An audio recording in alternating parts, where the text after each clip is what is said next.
আসসালামু আলাইকুম রহমতুল্লাহ। আমি মোহাম্মদ সাইফুল ইসলাম, সিনিয়র শিক্ষক, রেলওয়ে মাধ্যমিক বিদ্যালয় খুলনা।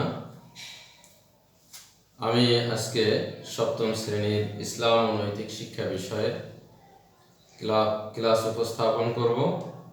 আজকে এই অনলাইন ক্লাসে আমি প্রিয় শিক্ষার্থীদেরকে সাদর আমন্ত্রণ জানাচ্ছি।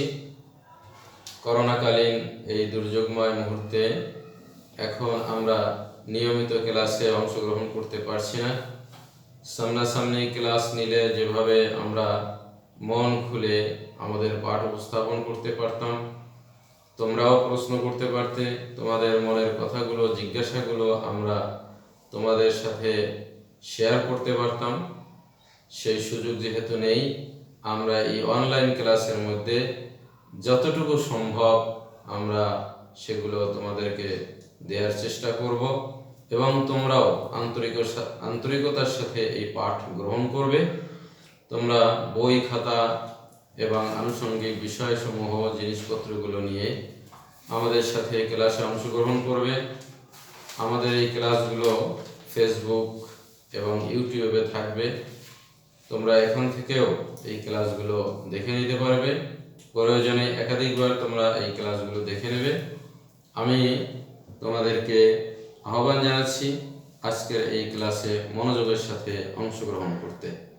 তোমরা বোর্ডের দিকে তাকাও। রেলওয়ে মাধ্যমিক বিদ্যালয় খুলনা, শ্রেণী সপ্তম, বিষয় ইসলাম ও নৈতিক শিক্ষা, অধ্যায় প্রথম অধ্যায়ের পাঠ 4। পাঠের শিরোনাম হলো শিরক। আর শিরকু আরবিতে এভাবে লিখতে হয়, আমরা এটা জের জবর দিয়েও লিখতে পারি।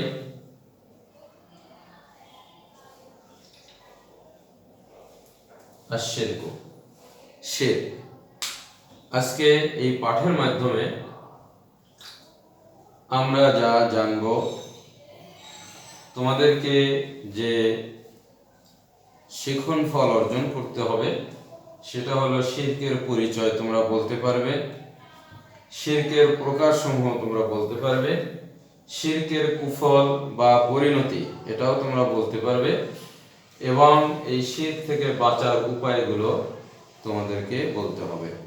এতটুকু যোগ্যতা এই পাঠ থেকে আমাদের অর্জন করতে হবে। সর্বশেষ আমরা একটা বাড়ির কাজ নির্ধারণ করে দিয়েছি, এই কাজটাও তোমাদেরকে করতে হবে। তো আসো আমরা এক এক করে এই বিষয়ের উপরে আলোচনা শুরু করি। প্রথমে আছে শিরকের পরিচয়। শিরক আরবি শব্দ। শিরক শব্দের অর্থ হইল অংশীদার স্থাপন করা, অংশীদার সাব্যস্ত করা। অর্থাৎ কোনো একটা বিষয়ে শুধু একজন মালিক না হয়ে, একজন অধিকারী না হয়ে, তার সাথে একাধিক, একের অধিক, সেটা 2, 3 অথবা বেশি অথবা একের অধিক যাই হবে সেটাই হবে শিরক। এটা হলো শাব্দিক অর্থ শিরকের। তাহলে শিরকের অর্থ হইল অংশীবাদ বা অংশীদার সাব্যস্ত করা, অংশীবাদ, এই ধরনের জ্ঞান বা বিশ্বাস লালন করা, এটার নাম হলো শিরক।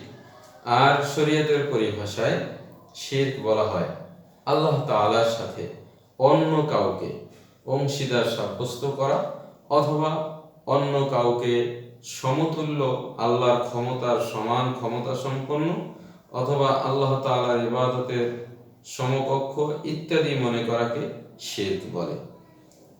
এক কথায় বলা যায় আল্লাহ তাআলার সাথে অন্য কাউকে শরীক করাই হলো শিরক। আর যে শিরক করে তাকে বলা হয় মুশরিক। তাহলে আমরা শাব্দিক অর্থ জানলাম, পারিভাষিক অর্থ জানলাম এবং মুশরিক কাকে বলে আমরা তাও জানলাম। এবারে আমরা আসি শিরকের প্রকারসমূহ। এখানে আরেকটু কথা বলা যায়, তাওহীদ হলো ইসলামের বিশ্বাসের মূল বিষয়। ঈমানের মূল কথা হলো তাওহীদ, অর্থ একত্ববাদ। আর শিরক হলো ঠিক তাওহীদের বিপরীত। যেমন আল্লাহকে এক বলে স্বীকার করা তাওহীদ, আর শিরক হলো ঠিক তার বিপরীত, অর্থাৎ আল্লাহকে এক বলে স্বীকার না করা। অর্থাৎ আল্লাহর সাথে অন্য অন্য অংশীদার আছে এরকম বিশ্বাস করা, এটার নাম হলো শিরক, অর্থাৎ তাওহীদের বিপরীত শিরক। তোমাদের যদি কখনো বহু নির্বাচনী প্রশ্ন আসে, সেক্ষেত্রে তোমাদেরকে এ প্রশ্ন করা হতে পারে যে তাওহীদের বিপরীত কি অথবা শিরকের বিপরীত কি, এ ধরনের প্রশ্ন হতে পারে। এবারে আমরা আসি শিরকের প্রকারসমূহ, অর্থাৎ শিরক কয় ধরনের। শিরক মূলত 3 ধরনের। আমরা এখানে লিখতে পারি, এটাকে আমরা এরকম চিহ্ন দিয়ে প্রথমেই লিখতে পারি ক, শিরকের প্রকার। প্রথম প্রকার, আল্লাহ তাআলার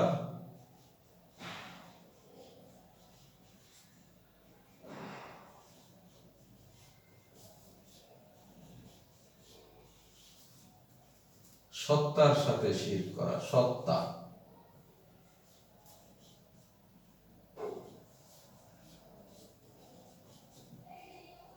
আল্লাহ তাআলার সত্তার সাথে শিরক করা, অর্থাৎ অংশীদার সাব্যস্ত করা।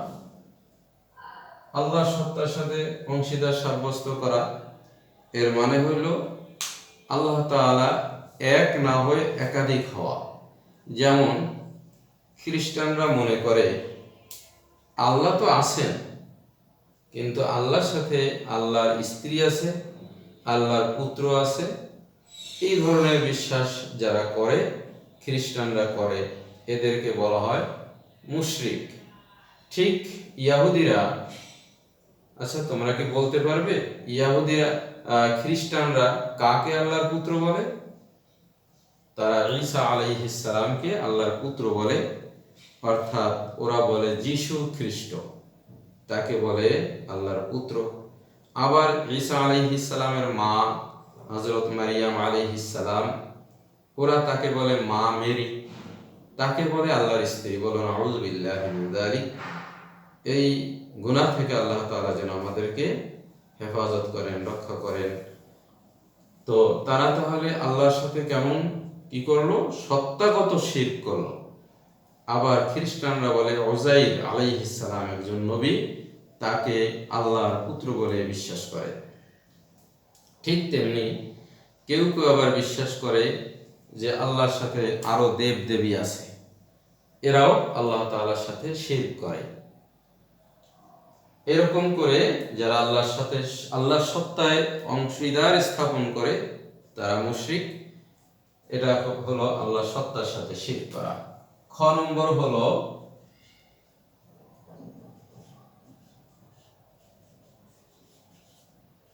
আল্লাহ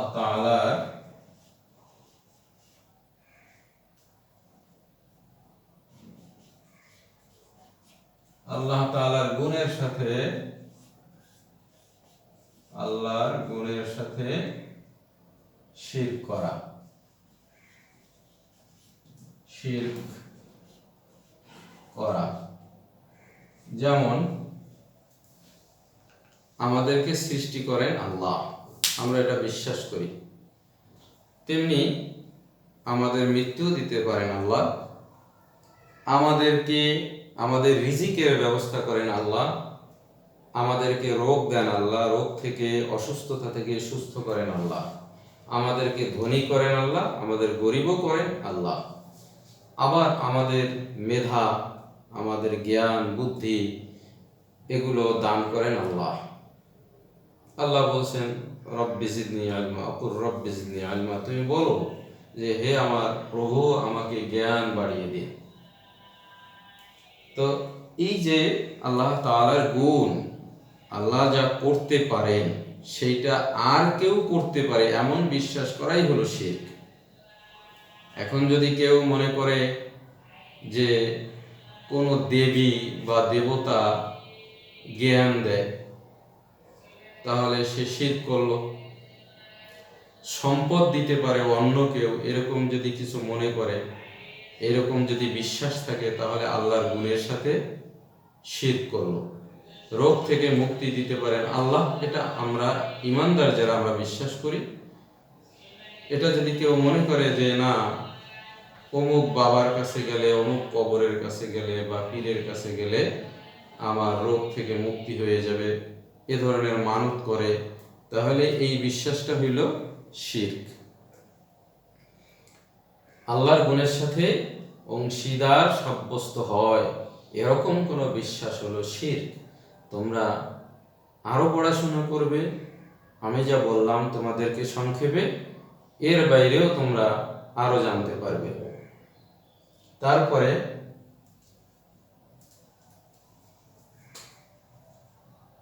এই যে আমরা অনেক ছাত্ররা আছে, অনেক শিক্ষার্থী ছাত্রছাত্রী আছে, তারা পরীক্ষায় পাশ করার জন্য অনেক মাজারে যায়, মাজারে যেয়ে দোয়া করে, বাবা আমাকে পরীক্ষায় ভালো পাশ করায় দাও, আমি যেন তাড়াতাড়ি পড়া মুখস্থ করতে পারি, আমার এই কঠিন সাবজেক্টে যেন আমি খুব ভালো রেজাল্ট করতে পারি, এইবারে যেন আমি আমি ইউনিভার্সিটিতে চান্স পাই, মেডিকেল কলেজে চান্স পাই, ইঞ্জিনিয়ারিংয়ে চান্স পাই। এই জন্যে যদি কেউ কোনো ব্যক্তি মাজার, মৃত অথবা জীবিত, হ্যাঁ জীবিত ব্যক্তির কাছে দোয়া করা যায়, দোয়া চাওয়া যায় যে আপনি আল্লাহর কাছে দোয়া করেন, আপনি আমার জন্য একটু আল্লাহর কাছে দোয়া করেন, এটা নাজায়েজ না, এটা শিরক হবে না। কিন্তু কোনো মরা মানুষের কাছে যে যদি বলে, কোনো কবরের কাছে যে বলে যে আপনি আমার একটু পাশ করাই দেন, হ্যাঁ, অথবা কোনো ব্যক্তির কাছে যদি বলে যে আপনি আমার পাশ করার ব্যবস্থা করে দেন, এটা কিন্তু শিরক। এজন্য এই ধরনের বিশ্বাস করা যাবে না। এই ধরনের বিশ্বাস করলে সে মুশরিক হয়ে যাবে। তৃতীয়ত হলো আল্লাহর ইবাদতে অন্য কাউকে অংশীদার সাব্যস্ত করা। আল্লাহর ইবাদতে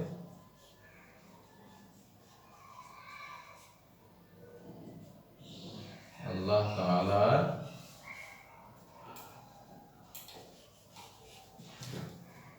ইবাদত বা আনুগত্যে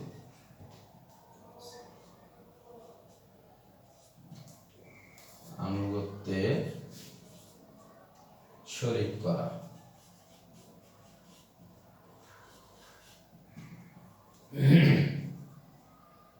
আল্লাহর ইবাদত বা আনুগত্যে শরীক করা কি সেটা? আমরা ইবাদত করব, ইবাদত বলতে আল্লাহর হুকুম মেনে চলা। আমরা নামাজ পড়ব আল্লাহর উদ্দেশ্যে, রুকু করি আল্লাহর উদ্দেশ্যে, সিজদা করি আল্লাহর উদ্দেশ্যে, আল্লাহ তাআলা আমাদেরকে আদেশ করেছেন। আমরা জবেহ করি অর্থাৎ কুরবানি করি আল্লাহর উদ্দেশ্যে, আমরা মানত করি আল্লাহর উদ্দেশ্যে। তো এইভাবে আল্লাহ তাআলার সন্তুষ্টির উদ্দেশ্যে আমরা যা যা করি, এইটা যদি কোনো মানুষকে সন্তুষ্ট করার জন্য করা হয় তাহলে সেটা শিরক হবে। যেমন একটু আগেও যেমন বলেছিলাম যে মাজারে গিয়ে যদি কেউ সিজদা করে তাহলে সে শিরক করলো, কারণ সিজদা তো একমাত্র আল্লাহর পাওনা, ইবাদত কেবল আল্লাহর পাওনা। তারপরে মান্নত করা, আল্লাহর নামে আল্লাহর উদ্দেশ্যে মানত করতে হবে, কিন্তু কোনো মৃত ব্যক্তি অথবা কোনো মাজারে মৃত ব্যক্তির জন্য, মাজারের কারো জন্য যদি এরকম সন্তুষ্ট করতে কেউ মানত করে তাহলে সেটা হবে শিরক। এই কাজগুলো করা যাবে না, এগুলো শিরক থেকে আমাদেরকে বিরত থাকতে হবে। তাহলে আমরা মোটামুটি জেনে নিলাম যে শিরক 3 প্রকার। তাহলে এবার আসি শিরক থেকে শিরকের কুফল। এই কুফল সম্বন্ধে আমাদেরকে একটু এবার জেনে নিতে হবে। শিরকের কুফল,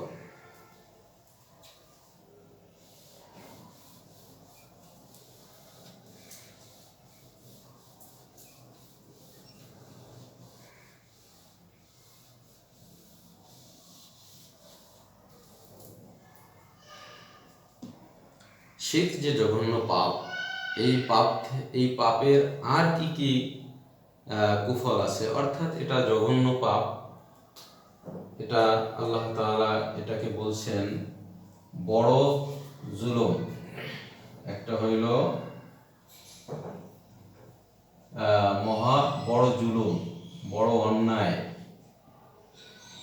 জুলুম বা অন্যায়, জুলম বা অন্যায়। কিরকম?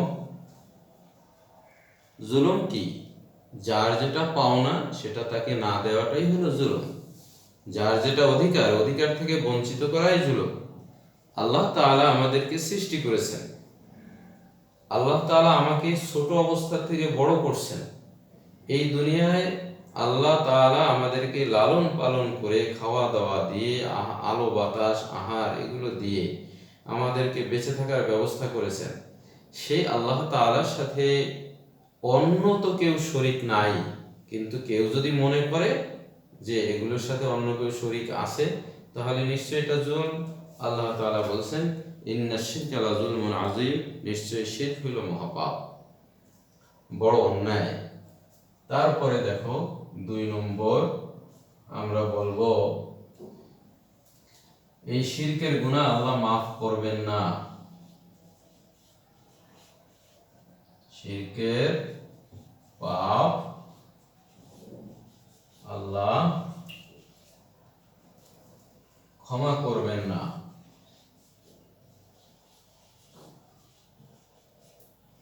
করবেন না,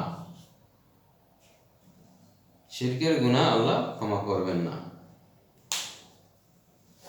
ইন্নাল্লাহা লা ইয়াগফিরু আন ইউশরাকা বিহি ওয়া ইয়াগফিরু মা দুনা যালিকা লিমান ইয়াশা। আল্লাহ তাআলা শিরকের গুনাহ ক্ষমা করবেন না। তিনি ইচ্ছা করলে অন্য কোনো গুনাহ, অন্য কোনো পাপ এগুলোকে মাফ করে দিতেও পারেন, কিন্তু স্পষ্ট কথা, অন্যগুলোর ব্যাপারে আশা আছে, আশা করা যায়, সম্ভাবনা থাকতে পারে, কিন্তু শিরকের ব্যাপারে কোনো সম্ভাবনা নাই। শিরকের গুনাহ যে করবে সে তাকে আর আল্লাহ তাআলা মাফ করবেন না।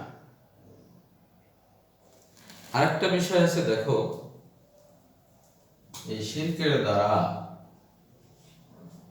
মানুষের মর্যাদা হানি ঘটে। মানুষের মর্যাদা হানি, মর্যাদা হানি হয় বা মর্যাদার হানি ঘটে। মর্যাদা হানি হয় কিরকম? মর্যাদা কমে যায়। কিভাবে কমে যায়? আল্লাহ তাআলা মানুষকে বানিয়েছেন সৃষ্টির সেরা জীব, এবং দুনিয়ার সমস্ত কিছু আল্লাহ তাআলা মানুষের খেদমতের জন্য পাঠিয়েছেন। তাই সৃষ্টির সেরা হলো মানুষ, আর মানুষের খাদেম, মানুষের গোলাম অথবা মানুষের খেদমতের জন্য, সেবার জন্য আর সবাইকে আল্লাহ সৃষ্টি করেছেন। ওয়াসাখখারা লাকুম মা ফিল আরদি জামিআ, আল্লাহ বলেন দুনিয়ার সমস্ত কিছুকে আল্লাহ বানিয়েছেন তোমাদের অধীন করে, তোমাদের খেদমতের জন্য। এখন চিন্তা করো, বাড়িওয়ালা মালিক সে যদি গোলামের কথা শুনে, অথবা গোলাম যা বলে তাই বলে জি হুজুর জি হুজুর, তাহলে ওই বাড়িওয়ালার সম্মান কমে না বাড়ে? তাহলে এই সৃষ্টি জগৎ আমাদের খাদেম, আমাদের সেবা করবে, তা না করে বড় এক গাছ দেখলাম, তার সামনে মাথা নিচু করে দিলাম, তার কাছে আমরা চেয়ে বসলাম। সকালবেলায় সূর্য ওঠে, অনেক আলো দেয়, আমরা তার কাছে যদি মাথা নিচু করে তার কাছে কিছু চাই, ওই সূর্য তো আমার খেদমতে, ওই গাছটা তো আমার খেদমতে, ওই আগুন তো আমার খেদমতের জন্য আল্লাহ বানিয়েছে। এখন আগুনকে দেখে, আগুনের এত ক্ষমতা, পোড়াই দেওয়ার বিশাল ক্ষমতা আছে, দেশের পরে দেশ ধ্বংস করতে পারে।